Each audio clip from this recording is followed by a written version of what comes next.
Assalamualaikum warahmatullahi wabarakatuh. Perkenalkan, saya Alun Lestari ingin mempresentasikan makalah yang berjudul Audit Objek Hukum Harta Kekayaan Negara dan Perbendaharaan Negara. Yang pertama mengenai pengertian harta kekayaan negara. Harta kekayaan negara adalah segala bentuk kekayaan yang dimiliki dan dikuasai oleh negara, baik berupa barang ataupun hak yang berupa yang dapat dinaik dengan uang, yang digunakan untuk penyelenggaraan pemerintah dan pembangunan. Kekayaan ini dikelola oleh negara melalui perangkat atau organisasi pemerintah yang ditetapkan sesuai dengan peraturan perundang-undangan. Yang selanjutnya mengenai jenis harta kekayaan negara. Yang pertama, barang milik negara. Barang milik negara ini digunakan untuk yang dimiliki dan dikuasai, baik berupa benda yang digunakan maupun benda bergerak maupun tidak bergerak. Contohnya seperti tanah, bangunan, dan kendaraan dinas. Yang kedua, mengenai kekayaan yang dipisahkan. Kekayaan yang dipisahkan, kekayaan yang dibuat dengan tujuan kepentingan tertentu, yang memiliki pemisah secara jelas. Contohnya seperti modal perusahaan BUMN yang diharapkan menghasilkan laba dan memberikan kontribusi terhadap pembangunan negara. Yang ketiga, kekayaan yang dapat dipisahkan. Kekayaan yang dapat dipisahkan, seluruh kekayaan dikelola oleh negara tanpa ada pemisahan pengelolaan. Contohnya seperti aset-aset yang digunakan untuk pembangunan pemerintahan. Contohnya seperti bangunan kantor pemerintahan dan tanah negara yang tidak dikelola untuk tujuan komersial. Yang selanjutnya, aset tetap berwujud yang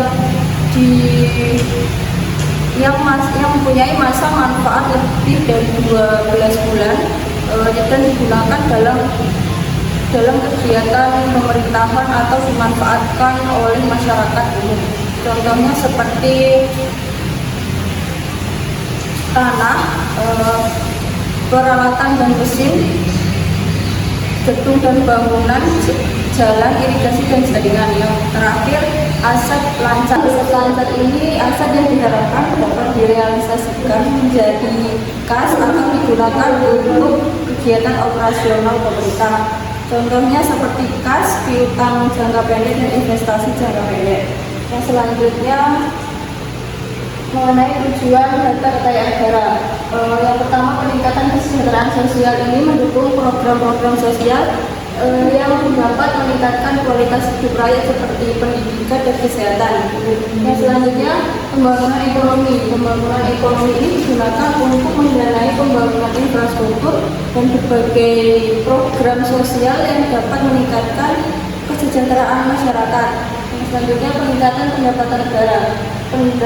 Peningkatan pendapatan negara ini dapat dikelola dengan baik dengan tujuan meningkatkan pendapatan negara melalui pajak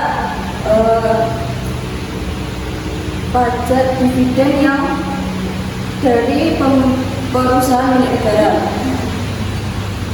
Yang selanjutnya, pembangunan infrastruktur. Pembangunan infrastruktur ini digunakan untuk membangun dan memelihara infrastruktur yang mendukung pertumbuhan ekonomi dan mobilitas masyarakat. Selanjutnya, penguatan ketahanan negara. Penguatan ketahanan negara ini mendukung ketahanan nasional melalui penyediaan sumber daya untuk pertahanan dan keamanan. Yang terakhir, pemberdayaan masyarakat melalui program yang didanai dengan harta negara. Masyarakat dapat diberdayakan untuk berpartisipasi aktif dalam pembangunan.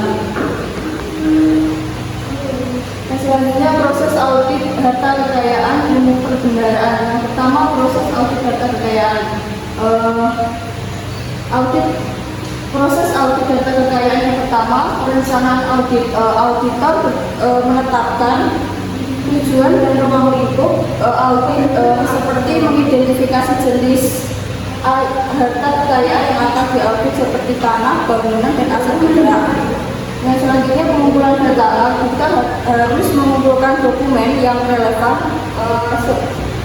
termasuk seperti laporan keuangan. Yang selanjutnya analisis data. Analisis data ini auditor melakukan analisis untuk mengevaluasi keakurasi dan konsistensi informasi yang dapat menjadi analisis yang akurasi dan konsisten. Selanjutnya verifikasi fisik. Auditor harus melakukan pemeriksaan fisik terhadap aset untuk memastikan keberadaan dan kondisi yang sesuai. Yang selanjutnya evaluasi kepatuhan. Evaluasi kepatuhan ini auditor harus membantu mengidentifikasi potensi pelanggaran atau kekurangan dalam pengelolaan. Seperti kepatuhan ini agar potensi pelanggaran atau kecurangan ini dapat dievaluasi sehingga memberikan efek yang sangat bagus dalam mengevaluasi kepatuhan ini. Yang terakhir, penyusunan laporan audit. Dalam tahap terakhir, audit harus menyusun laporan yang mencakup temuan, rekomendasi, dan kesimpulan. Yang selanjutnya mengenai proses audit perbendaharaan negara. Yang pertama, perencanaan audit. Seperti pada proses audit perbendaharaan negara, auditor harus mengidentifikasi prioritas keuangan operasional yang mungkin mempengaruhi pengelolaan keuangan. Yang kedua, pengumpulan dokumen. Auditor harus mengumpulkan dokumen yang relevan seperti laporan kas dan bukti transaksi. Yang ketiga, analisis keuangan. Auditor melakukan analisis terhadap laporan keuangan untuk menilai kinerja dan posisi keuangan apakah sudah dicatat dengan benar atau belum. Yang keempat, verifikasi transaksi. Bukti transaksi untuk memastikan bahwa transaksi dicatat dengan benar dan sesuai prosedur yang sudah berlaku. Yang kelima, evaluasi sistem pengendalian internal. Auditor harus memeriksa kebijakan dan prosedur untuk memastikan dapat mencegah dan mengidentifikasi kesalahan dan kecurangan. Yang terakhir, dalam proses audit ini penyusunan laporan. Audit harus menyusun laporan untuk menjadi dasar perbaikan dan pengelolaan perbendaharaan di masa yang akan mendatang. Yang selanjutnya, analisis audit data kekayaan negara. Saya mengambil kasus dugaan korupsi Tata Niaga Timah PT Timah Tbk. Berdasarkan hasil audit Badan Keuangan dan Pembangunan yang diserahkan ke Kejaksaan Agung, ditemukan kerugian keuangan negara akibat dugaan korupsi pengelolaan tata niaga komoditas timah di wilayah izin usaha pertambangan PT Timah Tbk. Kerugian negara ini ditaksir mencapai 300 triliun. Analisisnya, dugaan korupsi meliputi persengketaan dengan semen swasta dalam kerjasama sewa menyewa alat pengelolaan timah yang tidak sesuai ketentuan serta pembayaran divisi timah yang merugikan keuangan negara dan PT Timah. Audit juga mengungkap kondisi keuangan PT Timah yang menunjukkan kas negatif dan utang besar. Yang selanjutnya, rekomendasi. Saya merekomendasikan untuk penegakan hukum yang tegas dengan proses penyidikan dan penuntutan terhadap para pelaku korupsi, pemulihan kerugian negara, mengupayakan pemulihan negara melalui mekanisme restitusi dan perbaikan tata kelola dan dengan lebih ketat dalam pengawasan. Cukup sekian presentasi dari saya. Bila ada kurangnya mohon maaf. Wassalamualaikum warahmatullahi wabarakatuh.